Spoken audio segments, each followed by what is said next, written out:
നമുക്ക് അരവിന്ദിന്റെ മക്കളുടെ വരാൻ പോകുന്ന ആഴ്ചയിൽ നല്ലൊരു കഥ കേട്ടാലോ? അങ്ങനെ നമ്മൾ കാണുന്ന സ്നേഹതീരത്തേക്ക് വന്നു കഴിഞ്ഞപ്പോ എല്ലാവർക്കും ഭയങ്കര സന്തോഷമായിരുന്നു.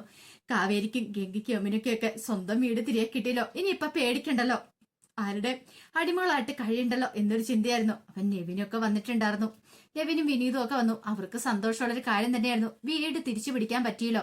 അങ്ങനെ അവരൊക്കെ പോയി കുറെ സമയം കഴിഞ്ഞ് കഴിഞ്ഞപ്പോഴത്തേനും കാവേരിയും ഗംഗയും എല്ലാരും കൂടെ ചേർന്നിട്ട് ആഹാരമൊക്കെ പാചകം ചെയ്യുവാണ്. അപ്പൊ ശാരദയ്ക്ക് ഭയങ്കര ബുദ്ധിമുട്ടുണ്ടായിരുന്നു, അരവിന്ദേട്ടൻ ഇല്ലല്ലോ എന്നൊരു വിഷമം. അങ്ങനെ ഒടുവിൽ എല്ലാരും കൂടെ ചേർന്ന് ആഹാരം കഴിക്കാനിരിക്കുമ്പത്തിനും രാധമ്മ കരയുവാണ്. എന്റെ മോനില്ലാതെ.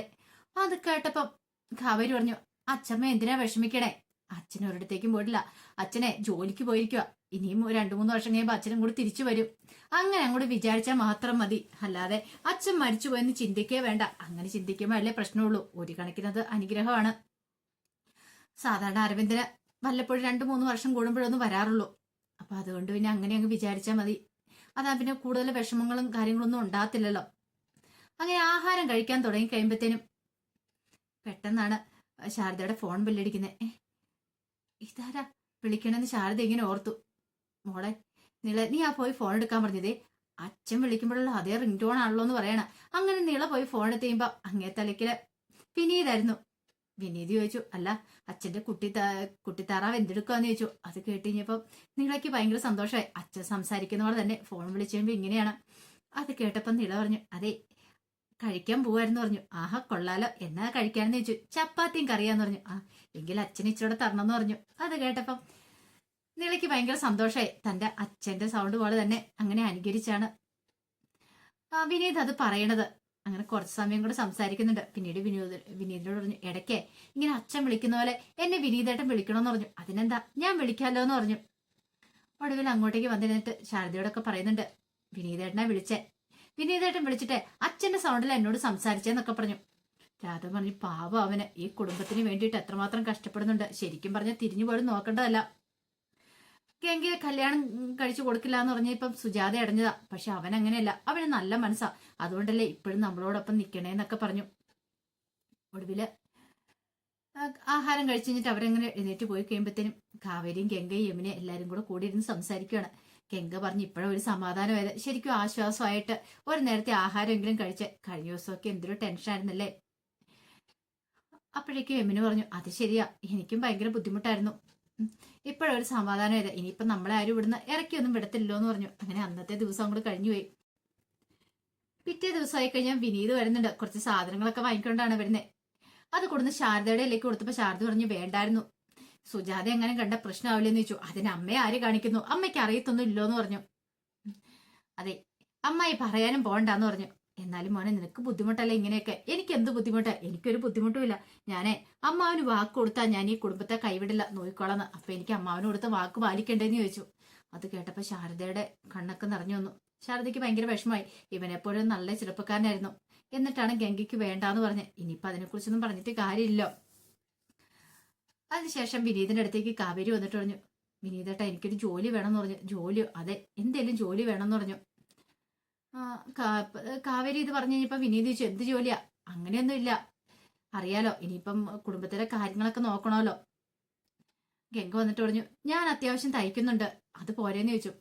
അതും കൊണ്ട് എന്തേലും ആവോ ചേച്ചി, കുടുംബം മുന്നോട്ട് പോകണ്ടേ? നിള പഠിക്കുന്നു, യമുന പഠിക്കുന്നു, അവർക്കൊക്കെ ഫീസും കാര്യങ്ങളൊക്കെ കൊടുക്കണ്ടേന്ന് ചോദിച്ചു. ഇത്ര നാളും അച്ഛനുണ്ടായിരുന്നോണ്ട് അതൊന്നും അറിയണ്ടായിരുന്നില്ലല്ലോ. വിനീത് പറഞ്ഞു, ഞാൻ ട്രൈ ചെയ്യാന്ന് പറഞ്ഞു. ഗംഗ പറഞ്ഞു, ഞാൻ എന്തായാലും വീട്ടിൽ ഇരുന്ന് നല്ല രീതിയിൽ തയ്ക്കുന്നുണ്ട്, അത്യാവശ്യം കൂടുതൽ തയ്യിലെടുത്താൽ പോരെ, രാത്രിയിലും പകലും കിടന്ന് കഷ്ടപ്പെട്ടിട്ടുണ്ടെങ്കിൽ നല്ല രീതിയിൽ മുന്നോട്ട് കൊണ്ടുപോകാൻ പറ്റില്ല എന്ന് ചോദിച്ചു. ശാരദ പറഞ്ഞേ, അത്രയ്ക്കൊന്നും നീ കഷ്ടപ്പെടണ്ടേ മോളെ, നീ അത്ര വിഷമിക്കേണ്ട കാര്യമൊന്നും ഇല്ലാന്ന് പറഞ്ഞു. നമുക്ക് എന്തെങ്കിലും വഴി ഉണ്ടാക്കാന്നൊക്കെ പറഞ്ഞു. അങ്ങനെ ഒടുവില് വിനീത് പോയി നെവിനെ കാണുന്നുണ്ട്. നെവിനെ കണ്ടു കഴിഞ്ഞപ്പോഴത്തേനും നെവിൻ പറഞ്ഞു, നമുക്ക് ആലോചിക്കാം, ജോലിയുടെ കാര്യമല്ലേ, നോക്കാം. അവൾക്ക് എന്ത് ജോലി വേണമെന്ന് പറഞ്ഞോ? അങ്ങനെയൊന്നും പറഞ്ഞില്ല, എന്തേലും ഒരു ജോലി മതിയെന്നാ പറഞ്ഞേ.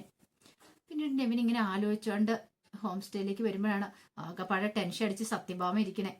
അപ്പം സത്യഭാമ വിളിച്ചു, എന്താ അമ്മ എന്താ ഇങ്ങനെ പിറുപിറുത്തോണ്ടിരിക്കുന്നത്? എടാ എന്ത് ചെയ്യാനാ, ഈ റിസപ്ഷൻ ഇരുന്ന ആ പെണ്ണ് പോയെന്ന് പറഞ്ഞു. പോയ എങ്ങോട്ട്?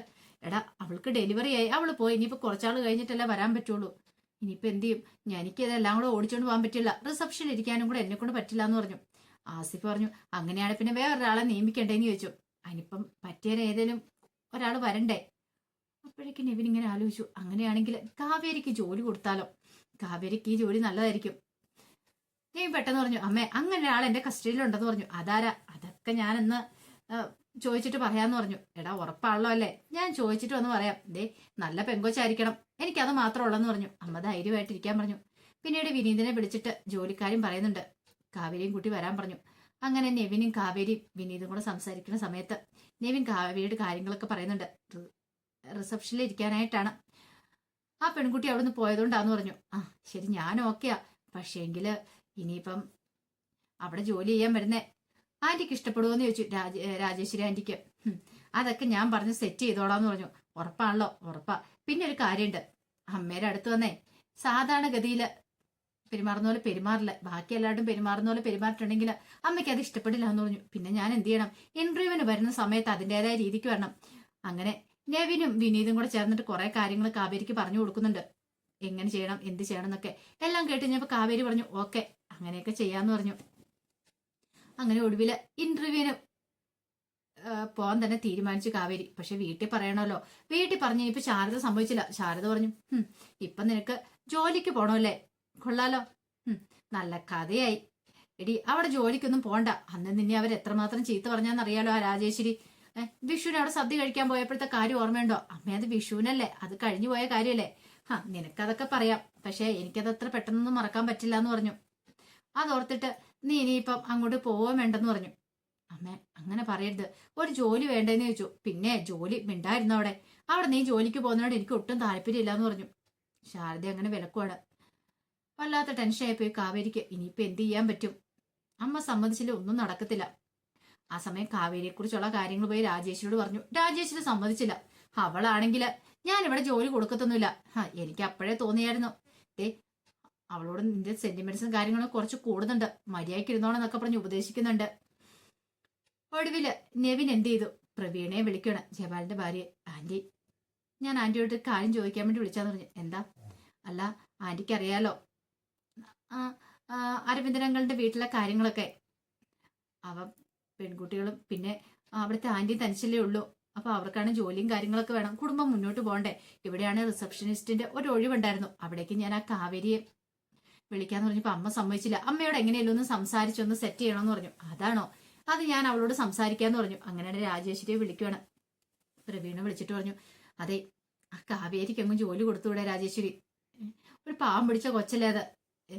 അരവിന്ദേട്ടൻ പോയതുകൊണ്ടാണെങ്കിലോ അവർക്ക് ആകെ താങ്ങും തള്ളൊന്നുമില്ല. അപ്പൊ എന്തെങ്കിലും ജോലിയും കൂടി ഇല്ലേ, അവരെങ്ങനെ ജീവിക്കണം എന്നൊക്കെ ചോദിച്ചു. ഒടുവിൽ രാജേശ്വരിയുടെ മനസ്സ് മാറ്റുന്നുണ്ട്. രാജേശ്വരി പിന്നീട് പറഞ്ഞു, ശരി അവളോട് നീ വരാൻ പറ, അവളൊന്ന് ഇന്റർവ്യൂ ചെയ്ത് നോക്കട്ടെ എന്നൊക്കെ പറഞ്ഞു. ശാരദയ്ക്ക് സമ്മതിക്കേണ്ടതായിട്ട് വന്നു ജോലിക്ക് വിടാനായിട്ട്. അങ്ങനെ കാവേരി ഇന്റർവ്യൂവിനായിട്ട് വരുവാണ്.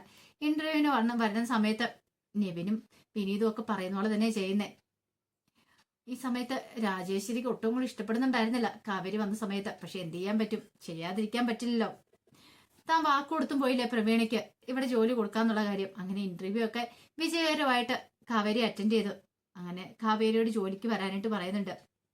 കാവേരിക്ക് സന്തോഷമുള്ളൊരു കാര്യം തന്നെയായിരുന്നത്. ആ സമയത്ത് വിശാലും യമുന തമ്മിൽ കൂടുതൽ അടുക്കുന്നുണ്ട്. വിശാലിന്റെ ബൈക്കിന് പിന്നെ കയറി യമുന കറങ്ങി നടക്കുന്നുണ്ട് കോളേജിൽ പോയിട്ട്. യമുനയെ കൂടുതൽ തന്നിലേക്ക് അടുപ്പിക്കാനാണ് വിശാലം നോക്കുന്നത്. വിശാലിനാണെങ്കിലോ ജയപാലിന്റെ അപ്പുറത്തെ സ്വഭാവമായിരുന്നു. വിശാലിന് എത്ര ലൈൻ ഉണ്ടെന്ന് അവന് പോലും അറിയത്തില്ല.